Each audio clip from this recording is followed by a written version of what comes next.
నేను టీవీలో చూస్తున్నాను, మరి ఆర్టీవీలోనో దేంట్లో అనుకుంటా, అంతకుముందు ఫస్ట్ టైం ప్రవీణ్ పగడాల గారి ఫ్రెండ్గా పరిచయం అయ్యాడు ఒక అతను, అనిల్ అనే అతను ఏం మాట్లాడతారు చూసారా, సంతోషంగా చెప్తున్నాడు. ప్రవీణ్ పగడాల తాగుబోతూ ఒక దుర్మార్గుడని సంతోషంగా చెప్తున్నాడు. ఆ టీవీలో అతని కళ్ళు నేను చూస్తుంటే అతని కళ్ళు క్రూరమైన నక్కతో నిండిపోయినాయి. ఆ కళ్ళు క్రూరమైన నక్కతో నిండిపోయింది. ఆ బ్లూ షర్ట్ వేసుకుని వచ్చాడు.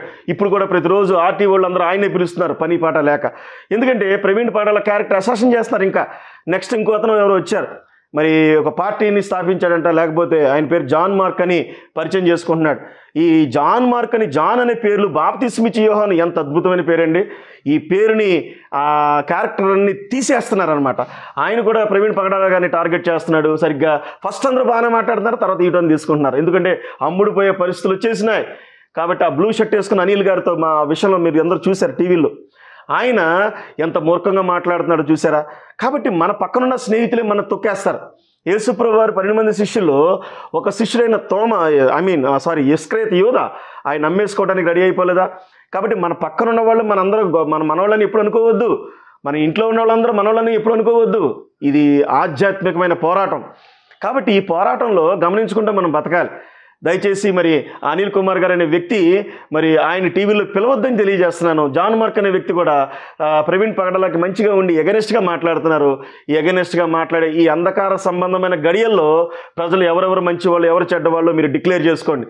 విజయ్ కుమార్ గారి విషయంలో మీరందరూ కూడా అభినందించండి, వారి ఛానల్స్ చూడండి, మరి వారిని గౌరవించండి. మరి డబ్బు పంచాలండి. విజయ్ కుమార్ గారు మరి ఈ రాజకీయ పార్టీ విషయంలో ఏంటి, డబ్బు పంచాలి. రోజుకి మనిషికి 5,000 రూపాయలు ఓట్లు పంచే డబ్బు మనం చేస్తామంటే మనము దేవుడి బిడ్డలం. బైబిల్ ఏం తెలియజేస్తుంటే మత్తయి సువార్త 6:33 యేసుక్రీస్తు ప్రభువారు ఏం తెలియజేశాడంటే ఆయన నీతిని రాజ్యాన్ని వెతకమన్నాడు. ఏంటి ఆ నీతి? ఓటుని కొనలేం మనం, ఓటుని కొనకూడదు, ఓటుని అమ్ముకోకూడదు. కాబట్టి ఈ ఆధ్యాత్మికమైన శరీర సంబంధమైన పేదరికం రావడానికి కారణాలు ఏంటి? ఓటుని అమ్మేసుకునే పరిస్థితులు. ఒక మండలానికి వచ్చి 1 కోటి రూపాయలు ఖర్చు పెట్టే రోజులండి. ఒక నియోజకవర్గానికి వచ్చి 50 కోట్లు ఖర్చు పెట్టే రోజులు, 100 కోట్లు, కొన్ని టఫ్ నియోజకవర్గాల్లో కూడా 150 కోట్లు ఖర్చు పెట్టే రోజులు మనందరూ ఉన్నాం.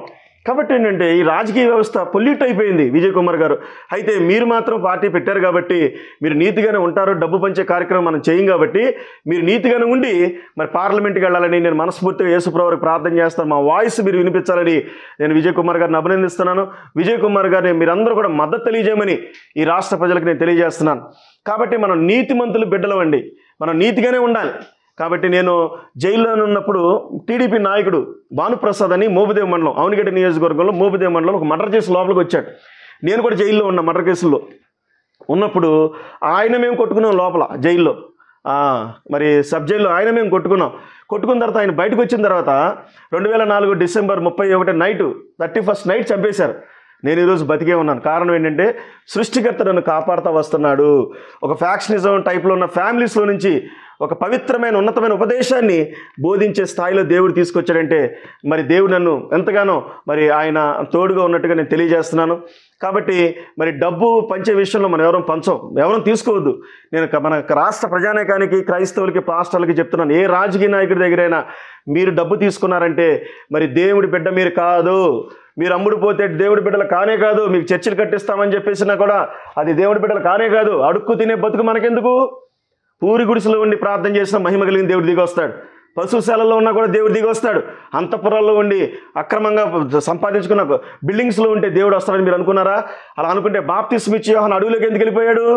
అక్కడ ఉన్న జెరూసలేం 46 సంవత్సరాలు దేవాలయం కట్టారు కింగ్ సాల్మన్, దావీదు కుమారుడు సొలొమోన్. ఆ దేవాలయంలో దేవుడు లేడని బాప్తిస్మిచ్చి యోహానుకి అర్థమైపోయింది. అందుకే లోకాసువార్త 3వ అధ్యాయంలో 1-2 వచనాలు చూస్తే ఆయన అరణ్యంలోకి పారిపోయాడు. ఎందుకు? ఈ దేవాలయాల్లో వ్యాపారాలు జరుగుతున్నాయి, ఈ దేవాలయాల్లో శాస్త్రులు, పరిచర్యలు రాజకీయాలకు అనుకూలంగా మారిపోయారు. కాబట్టి మరి ఆయన బాప్తిస్మిచ్చి యోహాను అడవిలోకి వెళ్ళిపోయాడు.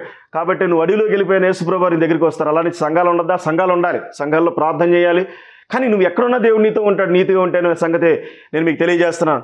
కాబట్టి ఆయన నీతిని మనం వెతుకుదాం, ఆయన రాజ్యాన్ని మనము వెతకాలి. కాబట్టి డబ్బు తీసుకునే క్రైస్తవుడు, రాజకీయ నాయకుల దగ్గర డబ్బు తీసుకునే పాస్టర్లందరూ కూడా నేను చెప్తున్నాను, వారి దేవుని సేవకులు కాదు, వారి దేవుని బిడ్డలు కానే కాదు, భ్రమపడుతున్నారు, భ్రమలో ఉన్నారని తెలియజేస్తున్నాను. కాబట్టి మరి రెండో విషయం గురించి మళ్ళీ ఈ బైబిల్ ఎక్కువగా మరి ఒక్కడించేది కొండ మీద ప్రసంగం. ఏంటి ఆ కొండ మీద ప్రసంగం అంటే మత్తయి సువార్త 5వ అధ్యాయం 6వ వచనంలో నీతి కొరకు ఆకలి దప్పులు పడండి అన్నాడు.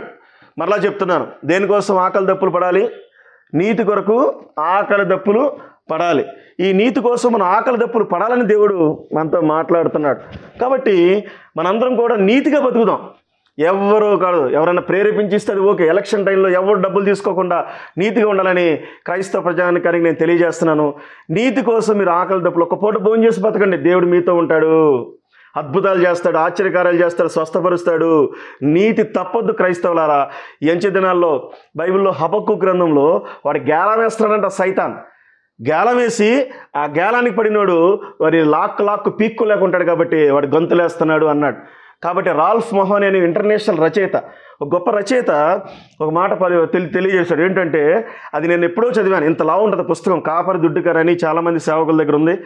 అందులో ఆయన ఏం చెప్తారంటే, మరి 3 విషయాలు చెప్తాడు. దైవ సేవకులైనా క్రైస్తవులైనా నీతిగా బతకాలంటే, ఒకటి, లైంగికంగా ఎవరు పాపాలు చేయకూడదు. ఏ స్త్రీ అయినా ఏ పురుషుడైనా దేవుని నమ్ముకున్న తర్వాత జీవిత భాగస్వామితో తప్ప ఎవరితో అక్రమ సంబంధాలు, ఫిజికల్ సెక్సువల్ థాట్స్ ఆ మనిషికి ఉండకూడదు. అది నెంబర్ 1. కాబట్టి రెండో విషయంలో ధనం విషయంలో పడిపోకూడదు. డబ్బు విషయంలో మనం రాజు బిడ్డలాగానే ఉండాలి. ఇప్పుడు యేసుప్రభు రాజు అని చెప్పి మరలా వచ్చి నా చర్చికి డబ్బులు ఇవ్వని అడుక్కుంటున్నారు. అది తప్పు. నీతిగా జీవిద్దాం, దేవుని కోసం బతుకుదాం. అలా రెండో విషయం డబ్బు విషయంలో పడకూడదు. మూడో విషయంలో హోదా, పేరు ప్రఖ్యాతలు. ఈ పేరు ప్రఖ్యాతల కోసం నా పేరు కావాలనే ఉద్దేశంతో ఎగబడి అనేకమైన సింహాసనాలు కావాలని తప్పుదారులు తొక్కుతున్నారు. కాబట్టి ఈ 3 విషయాల్లో ఇది క్రైస్తవ్యానికి ఉపయోగపడుతుంది, మరి రాజకీయానికి ఉపయోగపడుతుంది, అన్ని రంగాలకు కూడా ఈ 3 విషయాలు కూడా క్యారెక్టర్ నిలబెట్టుకోగలిగితే వారి దగ్గర దేవుడు ఉంటాడని బైబిల్ తెలియజేస్తుంది. కాబట్టి మరి మన జీవితాల్లో మరి నీతి కోసం ఆకలి దప్పులు మనం పడదాం. అపోస్తులందరూ తిండి లేక మన భారతదేశానికి వచ్చి తిండి లేక ఒకరోజు తిని ఒకరోజు తినక తోమా పరిచర్య చేశాడు. అవన్నీ మనం సాక్షి సమూహం కాదంటానికి లేదు. మరి అదేవిధంగా విలియం కేరీ గారు 18వ శతాబ్దంలో మన భారతదేశానికి వచ్చి ఒక విలాసవంతమైన జీవితాన్ని ఇంగ్లాండ్ నుంచి విడిచిపెట్టి, ఎవడైనా ఇంగ్లాండ్లో బతకాలనుకుంటాడు కానీ ఆయన విడిచిపెట్టి ఇక్కడ పేదరికం కోసం సాంఘిక దురాచారాలు అరికట్టడానికి వచ్చాడు. వాళ్ళు ఒకరోజు తిన్నారు, ఒకరోజు తినలేదు. వాళ్ళని మనం ఆదర్శంగా తీసుకుందాం. నీతి కోసం ఆకలి దప్పులు మనం అనుభవిద్దాం. కాబట్టి నేను కూడా అదే తీర్మానంతో ఉన్నాను, మీరు కూడా అదే తీర్మానంతో ఉంటే మరి మీరు కామెంట్లో తెలియజేయండి.